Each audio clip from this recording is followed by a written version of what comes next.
For years, Lorraine Walker believed she had built the safest life possible for her daughter. Not a perfect life. Not an easy one. But a protected one.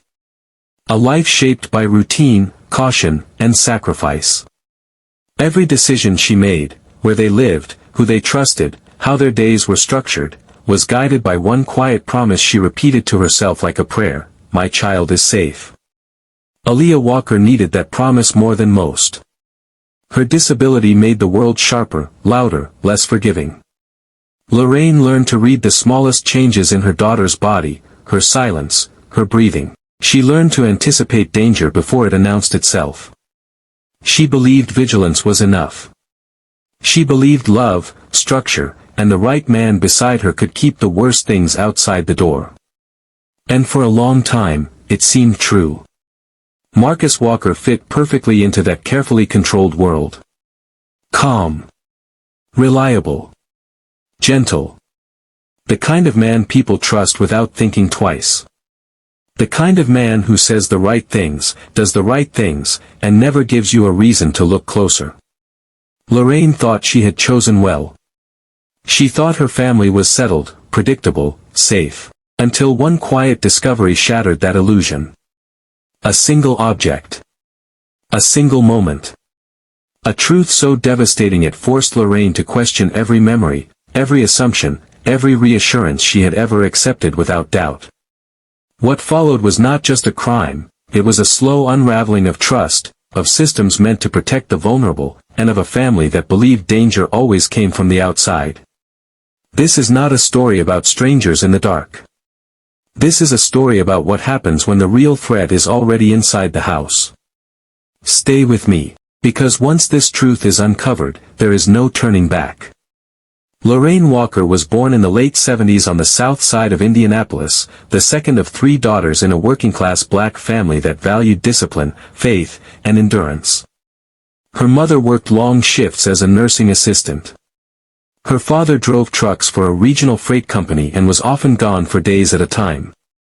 Lorraine learned early how to take care of herself, how to anticipate needs before they were spoken, how to stay quiet and observant in rooms where adults carried heavy worries. She grew up serious for her age, the kind of child who watched more than she spoke, who noticed patterns other people ignored. That instinct followed her into adulthood. Lorraine never chased chaos. She avoided drama. After high school, she trained as a medical billing specialist, a job that appealed to her need for order and predictability. She married once in her mid-20s, divorced quietly a few years later, and promised herself she would never again build a life on instability. When Aaliyah was born, that promise hardened into something stronger. Aaliyah's disability was diagnosed early. Doctors spoke in careful terms, managing expectations, outlining limitations. Lorraine heard responsibility. She reorganized her entire existence around her daughter's needs. Therapy appointments. Mobility aids. Specialized schooling. Long nights spent researching conditions most people had never heard of. Lorraine became an expert in systems, medical, educational, social, because she had to. She learned how easily vulnerable people were overlooked, dismissed, misunderstood. By the time Aaliyah reached her teens, Lorraine was known among caregivers as meticulous. Overprepared. Protective to a fault. She trusted slowly and rarely. Her personality sharpened around vigilance. Friends described her as calm, steady, maybe even rigid. What they didn't see was the constant mental math behind every calm decision: risk versus safety, access versus exposure. Marcus Walker entered her life in her late 30s, at a time when Lorraine believed the hardest years were behind her. They met through a mutual church acquaintance. Marcus was polite, reserved, softly spoken. He worked in IT support for a logistics firm, a job that required patience and precision. He listened more than he talked. He never rushed Lorraine, never pushed boundaries. In a world full of men eager to be seen, Marcus seemed content to fade into the background. That quality felt safe. Marcus adapted easily to Lorraine's structured life. He followed schedules. He respected routines. He remembered medication times without being reminded. He showed particular attentiveness toward Aaliyah, not in loud, performative ways, but in quiet gestures that looked like respect. He fixed accessibility issues around the house. He spoke calmly, carefully. He presented himself as someone who understood fragility and responsibility. Lorraine interpreted that as empathy. What she didn't see, what no one saw, was how control can disguise itself as care. Marcus had grown up in a different environment. Raised as an only child by a mother who struggled with depression and chronic illness, he learned early how to appear helpful, indispensable, reliable. He learned how to be needed. He thrived in roles where authority was subtle and unquestioned. His demeanor was always measured, his emotions rarely visible. People described him as dependable, steady, forgettable in the best way. After marrying Lorraine, Marcus became deeply embedded in the rhythms of the household. Working from home gave him access, proximity, and privacy. He knew the schedules as well as Lorraine did. He knew which caregivers came on which days. He knew when Lorraine was most tired, most distracted, most likely to trust that everything was under control. To outsiders, the family looked stable. Quiet. Uneventful. The kind of household no one worried about. Supporting figures moved in and out of their lives without leaving deep impressions. Therapists.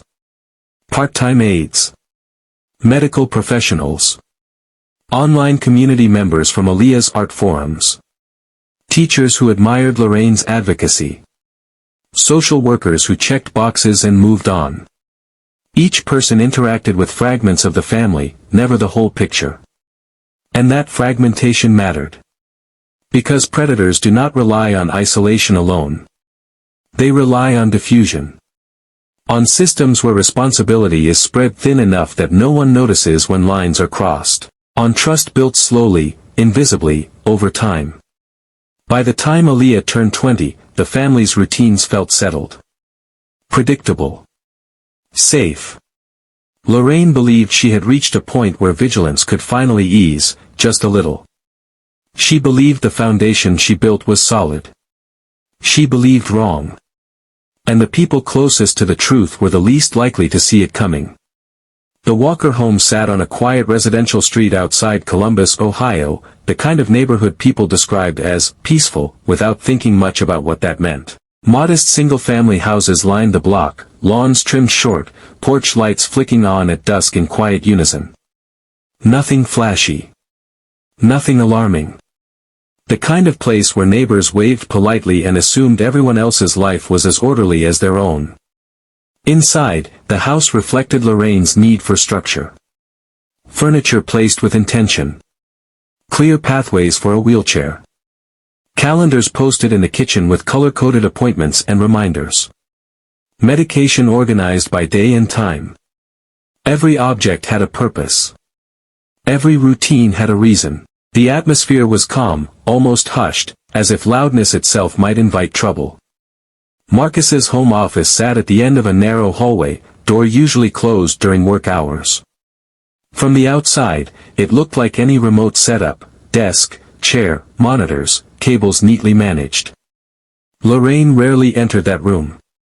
It felt like Marcus's domain, technical and contained, separate from the rest of the household.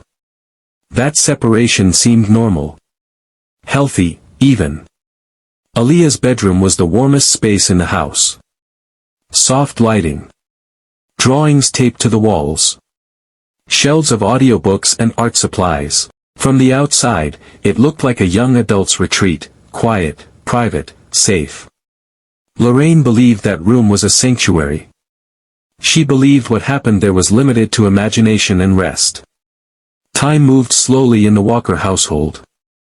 Days were structured around therapy sessions, meals, and work schedules. Evenings passed with quiet television, audiobooks playing softly through speakers, the hum of routine acting as a lullaby. Nothing dramatic happened. Nothing demanded attention. That was the danger. The tension, when it appeared, did not arrive loudly. It crept in as subtle inconsistencies that Lorraine brushed aside because nothing else made sense. Aaliyah growing quieter at dinner. Long pauses before answering simple questions. An increase in anxiety that caregivers attributed to developmental changes. Lorraine noticed, but she also trusted the explanations. Professionals had always reassured her before. Marcus, meanwhile, seemed calmer than ever. More present. More involved. He took on additional responsibilities without complaint. He framed his attentiveness as support, as relief for a tired mother who had spent 2 decades carrying vigilance alone. Lorraine welcomed that help. She wanted to believe she could finally breathe. Small things felt off in hindsight. Marcus positioning himself as the logistical point person with doctors and aides. Marcus speaking about Aaliyah's needs in detached, technical language. Marcus encouraging privacy under the guise of independence.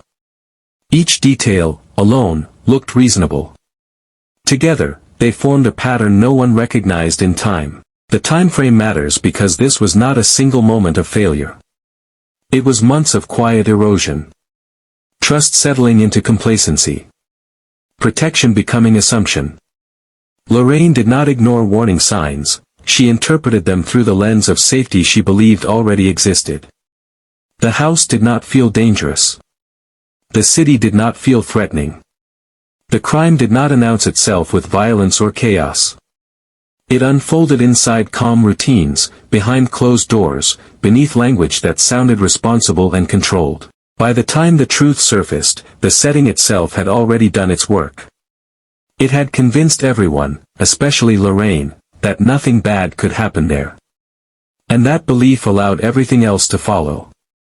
The moment everything changed did not arrive with noise or chaos. It arrived quietly, the way most irreversible things do, disguised as something ordinary and easily dismissed. It began with the pregnancy test. Lorraine found it on an otherwise unremarkable morning, tucked into the bathroom trash beneath tissues and packaging. At first, it barely registered. Her mind moved through familiar explanations, hormonal shifts, stress, age.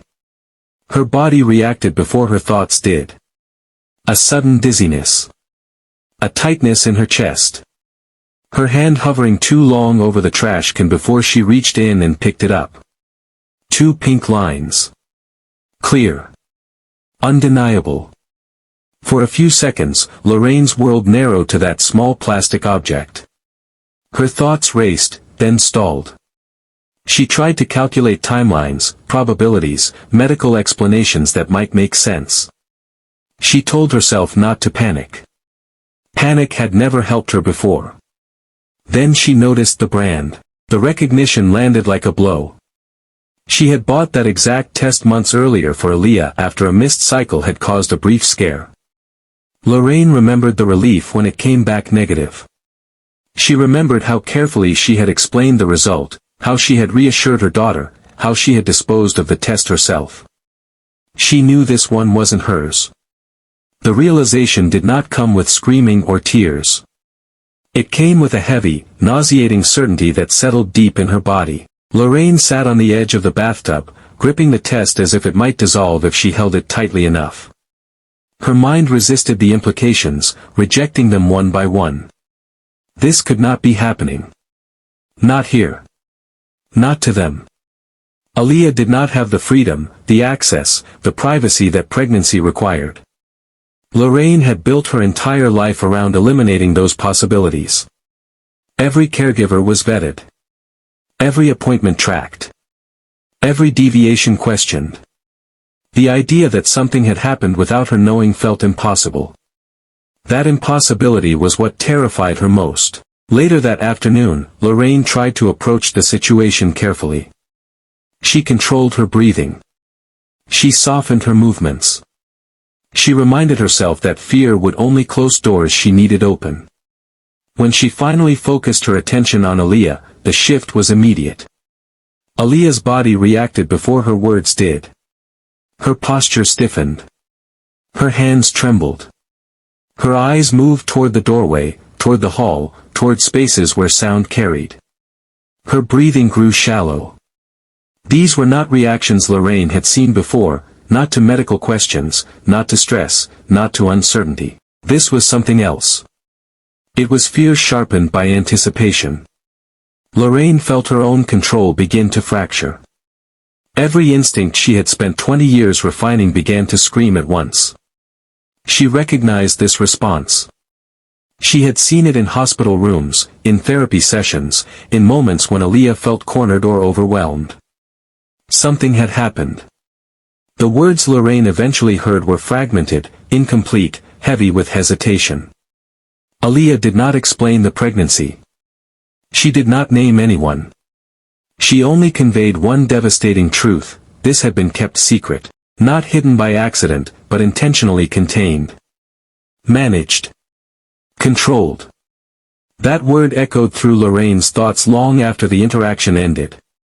When Marcus returned home that evening, Lorraine told him what she had discovered.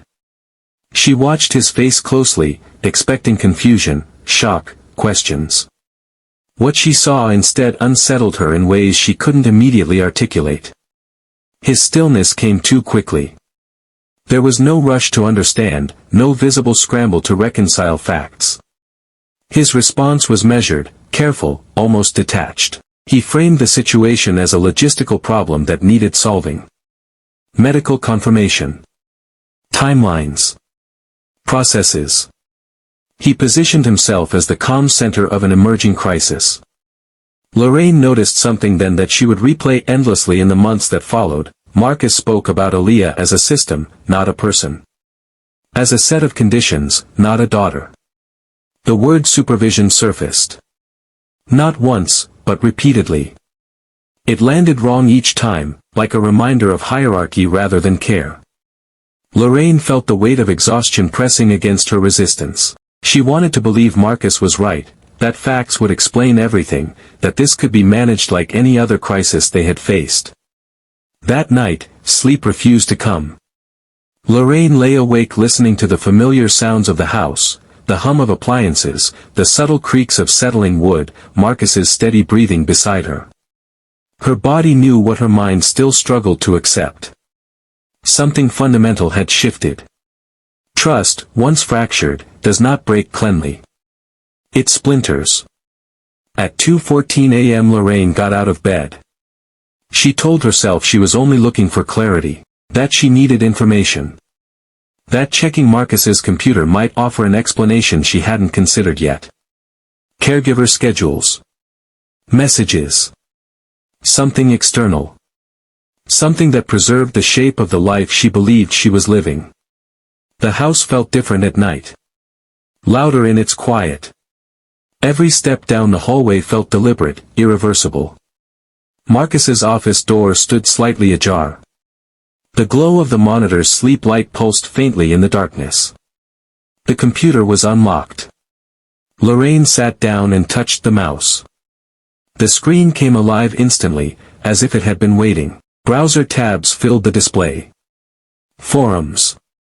Message boards. File directories. The volume of open material suggested long-term engagement, not curiosity. Then she saw the folder. It was labeled with Aaliyah's name. Lorraine's body reacted violently. Heat surged through her chest. Her hands went numb. She opened the folder without hesitation, without ceremony, without allowing herself the luxury of doubt. Inside were documents arranged by date. Notes written in clinical language. Observations catalogued with precision. Patterns identified. Vulnerabilities assessed. Each line stripped away another layer of denial. She felt herself detach, watching the screen from a distance as if it belonged to someone else. Her mind catalogued evidence even as her stomach revolted. She opened chat logs, usernames blurred together, bound by shared language that reframed harm as care, exploitation as relationship. Marcus had documented access. He had shared routines. He had analyzed compliance. Lorraine vomited into the trash can beside the desk, her body finally catching up to what her mind had already accepted. She did not scream. She did not cry. Those reactions belonged to a version of herself that no longer existed. She took photos of everything. Every file. Every timestamp. Every message. She moved with precision, fueled by a clarity she had never felt before. When she closed the laptop and returned to bed, Marcus was still asleep. The man she had trusted with her daughter's life. The incident was not the pregnancy. It was the moment Lorraine understood that safety had been an illusion, and that the greatest danger had been living beside her the entire time. The morning after Lorraine Walker discovered the truth, the house did not look different. Sunlight filtered through the same windows. The kitchen clock ticked with the same steady rhythm. Marcus moved through the space with familiar ease, pouring coffee, checking his phone, speaking in the same calm tone he always used. But Lorraine understood now that appearances meant nothing. She waited until Marcus left for a scheduled in-office day before making her first call. Her voice remained steady when she spoke to the dispatcher, though every word felt like it scraped against something raw inside her. She did not explain everything at once. She gave only what was necessary to open the door. A pregnancy. A vulnerable adult. Digital evidence suggesting exploitation. The response was not immediate urgency. It never is. Officers arrived hours later, polite but measured. Lorraine watched their faces carefully, already familiar with the subtle shifts that indicated disbelief, uncertainty, quiet judgment.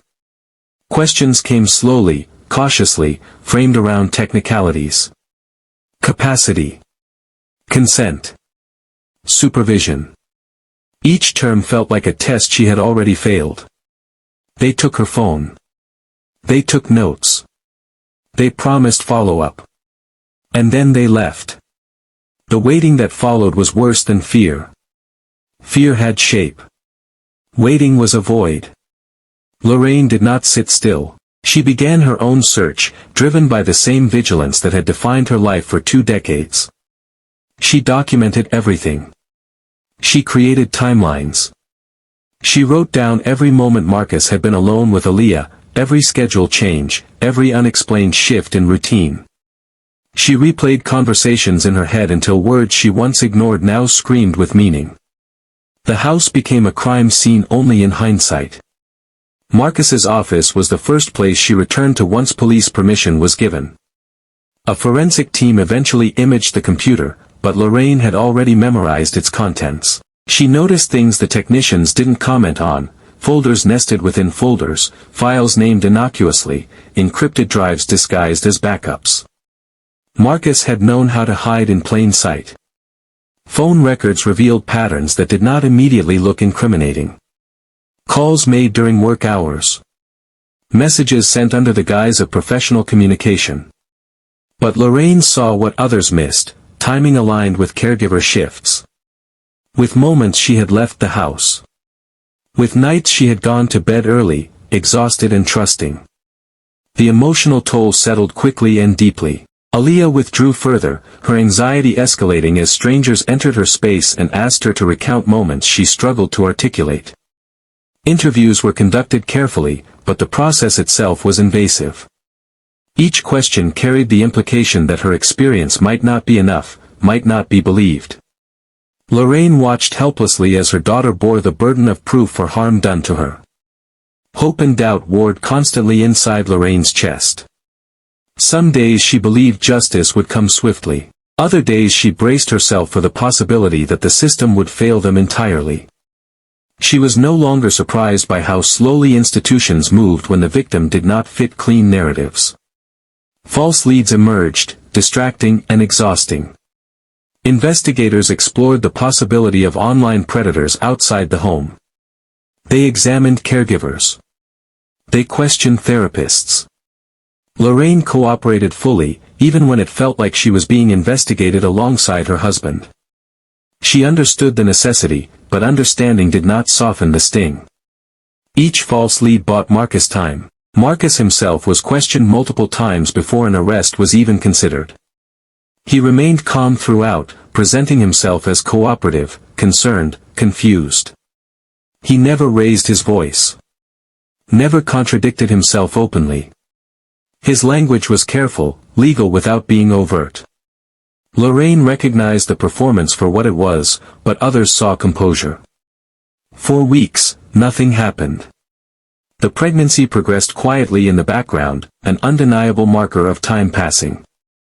Medical appointments became another layer of documentation, another reminder that this was not theoretical harm. This was physical. Real. Ongoing. The breakthrough came not from a dramatic confession or a single piece of undeniable evidence, but from accumulation. Digital forensic analysts uncovered deleted chat logs Marcus believed were gone. Metadata linked photos to devices in the house. Timelines aligned too cleanly to dismiss. The language he used online mirrored phrases he used at home, patterns of speech that revealed authorship no matter how carefully usernames were masked. One investigator finally said the word Lorraine had been waiting to hear. Pattern. That word carried weight. It meant this was no longer ambiguous. No longer debatable. It meant someone was finally seeing what Lorraine had seen all along. Marcus was arrested weeks after the initial report. There was no dramatic confrontation. No resistance. He put his hands behind his back calmly, as if compliance might still save him. Lorraine watched from the doorway as he was led away, feeling nothing like relief. Justice, she was learning, rarely felt clean. The investigation did not end with the arrest. Court proceedings dragged on. Motions were filed. Language was dissected. Defense arguments leaned heavily on consent, misunderstanding, emotional bonds.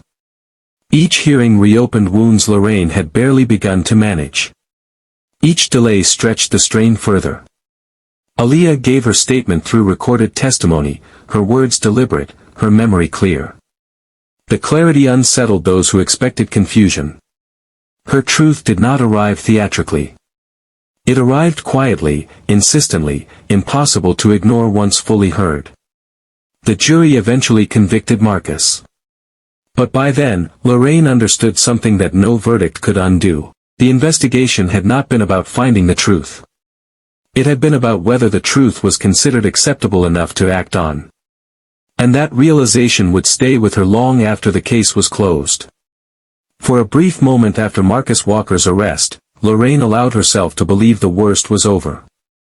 The evidence was strong. The digital trail was damning. The narrative, finally, seemed clear enough for others to see what she had seen from the beginning.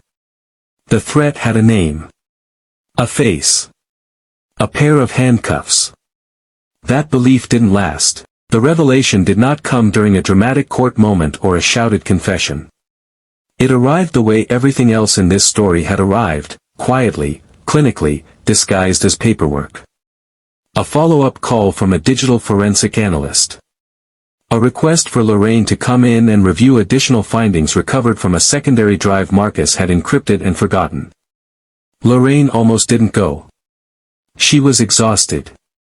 Emotionally hollowed out. Every new detail felt like salt on a wound that never had time to close. But something in the analyst's tone told her this wasn't just more of the same. They sat her down in a small, windowless room and began to explain. Marcus's activity had not started recently. It had not even started with Aaliyah. The recovered files showed a timeline stretching back years, long before the pregnancy, before subtle behavioral changes, before Lorraine noticed anything wrong. Marcus had been documenting patterns, preferences, and vulnerabilities with a level of intention that reframed everything Lorraine thought she understood. He had not simply crossed a line. He had designed it. The twist was not that Marcus had exploited Aaliyah. That truth had already shattered Lorraine's world. The twist was the scope. The depth. The patience. Marcus had entered the marriage already involved in online communities centered around care-based dependency. He had sought out environments where vulnerability could be reframed as access and silence could be interpreted as consent. The files revealed something worse than impulse. They revealed strategy. Marcus had written about targeting environments where oversight was fragmented, families stretched thin, systems that assumed trust equaled safety. He had discussed how marriage provided legitimacy. How proximity normalized access. How time dissolved suspicion.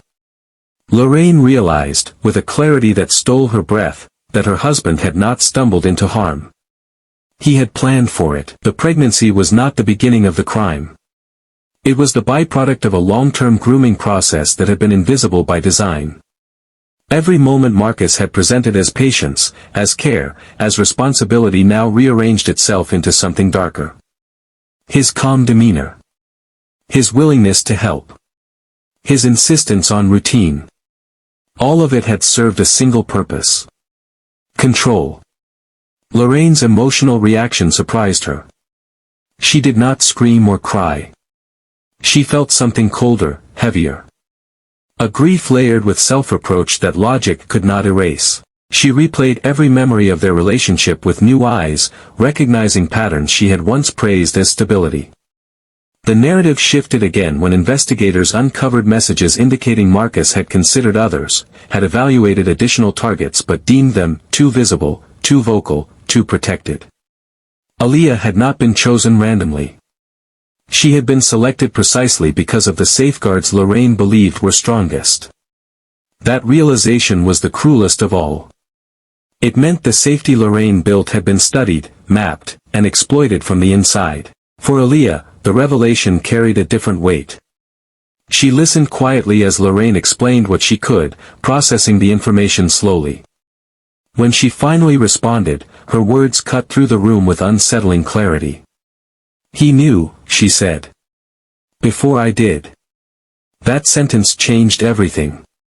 It reframed Aaliyah not as someone who had failed to understand what was happening, but as someone who had been outmaneuvered by someone who understood far too well. The narrative shifted from misunderstanding to manipulation. From ambiguity to intent. The twist was not that the monster wore a familiar face. It was that the face had been carefully chosen long before Lorraine ever learned to trust it. In the months after the truth fully surfaced, Lorraine Walker learned that endings rarely arrive cleanly. There was no moment where the weight lifted all at once, no clear line separating before from after. Instead, life reorganized itself around the damage, reshaping daily existence into something quieter, heavier, and more deliberate. The emotional fallout was not explosive. It was cumulative. Lorraine moved through her days with a new kind of vigilance, one stripped of illusion. She no longer believed safety was something you could build once and rely on forever. She understood now that danger did not always announce itself with aggression or chaos. Sometimes it wore patience. Sometimes it spoke gently. Sometimes it waited. Guilt followed her everywhere. Not the kind rooted in logic, but the kind that settles in the body and refuses to leave. She replayed years of decisions with a cruelty she would never extend to anyone else. Moments when she had felt relieved instead of alert. Times she had trusted Marcus's calm more than her own unease. She knew, rationally, that the responsibility belonged solely to the man who caused the harm. But knowing did not silence the questions that woke her at night. What if she had looked closer sooner?